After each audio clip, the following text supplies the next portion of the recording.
ভাদ্র মাসে নাকি লাউ খেতে নেই, এটা আমার জানা ছিল, তবে একদম মনে ছিল না। শাশুড়ি মা সকালবেলা লাউ শাক দিয়ে যাওয়ায় ভাবলাম এটাই রান্না করি। কয়েকদিন ধরে এত বৃষ্টি হচ্ছে যে সবজি এলাকাকার কেউই আসছে না, ঘরে কোনো সবজিও নেই।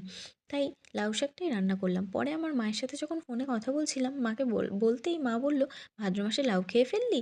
ভাদ্র মাসে তো লাউও খেতে নেই, লাউয়ের শাকও খেতে নেই। তোমরা কি জানো খেলে কি হয়? জানলে একটু কমেন্ট করে জানিও। আর জানো তো, বাড়ির পুরনো জিনিস ফেলে না দিয়ে একটু বুদ্ধি করে সেগুলোকে নতুন করে কাজে লাগানো যায়। আমার বরের পুরনো জিনিসের প্রতি ভীষণ মায়া। ও সবসময় পুরনো জামাকাপড় থেকে শুরু করে সব কিছুই বলবে রেখে দাও, পরে কাজে লাগবে। বাড়িতে নতুন ফ্রিজটা কেনার পর পুরনো ফ্রিজটা কী হবে সেটাই ভাবছিলাম। পরে মনে হলো বরকে অনেক দিন ধরেই বলছিলাম রান্নাঘরের জন্য একটা মিট কেস কিনে নিতে, কিছু কিছু জিনিস আরশোলা টিকটিকির থেকে বাঁচার জন্য।